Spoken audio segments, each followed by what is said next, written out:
Salut à tous et bienvenue sur Nexifoot. Aujourd'hui, on parle d'une victoire éclatante du Real Madrid.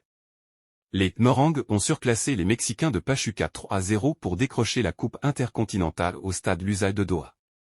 Une nouvelle page de l'histoire du club s'écrit, et on débriefe tout ça ensemble dans cette vidéo. C'est parti, le Real Madrid s'est imposé sans trembler face à Pachuca, avec un score sans appel de 3-0. Pourtant, les débuts ont été compliqués pour les Madrilènes, Pachuca s'étant montré dangereux en début de match. Heureusement, un Thibaut Courtois des grands soirs a su garder ses cages inviolées. Et puis, la magie madrilène a opéré.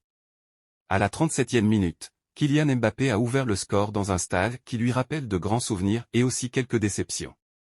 Sur une passe lumineuse de Vinicius Junior, Mbappé a montré pourquoi il reste l'un des meilleurs attaquants du monde. Une finition impeccable pour donner l'avantage au Real Madrid et ce n'était que le début.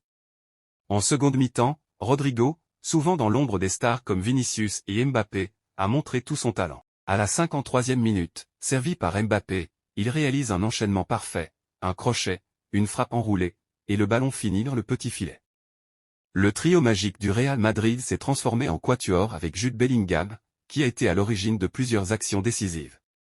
On ne peut que saluer la fluidité et la qualité de jeu de cette équipe. Vinicius Junior, récemment élu meilleur joueur FIFA de l'année, a encore brillé lors de cette finale. Même s'il a manqué quelques occasions, il a été partout. Il a transformé un penalty pour sceller définitivement le sort du match, montrant une fois de plus qu'il est un joueur clé pour le Real. Avec cette victoire, il prouve qu'il peut porter le Real Madrid sur ses épaules, que ce soit sur le terrain ou en tant qu'inspiration pour les fans. Ce trophée marque le deuxième de la saison pour les Merengues, après leur victoire en Supercoupe d'Europe contre l'Atalanta en août. Malgré un début de saison compliqué, miné par les blessures et une adaptation difficile de Mbappé, cette victoire montre que le Real Madrid est toujours au sommet. Et voilà, les amis, une nouvelle victoire pour le Real Madrid et un rappel que ce club reste une référence dans le football mondial. Qu'avez-vous pensé de cette performance? Vinicius, Mbappé, Rodrigo, qui vous a le plus impressionné? Dites-le nous en commentaire. N'oubliez pas de like cette vidéo, de vous abonner à Nexifoot, et on se retrouve très bientôt pour de nouvelles analyses foot.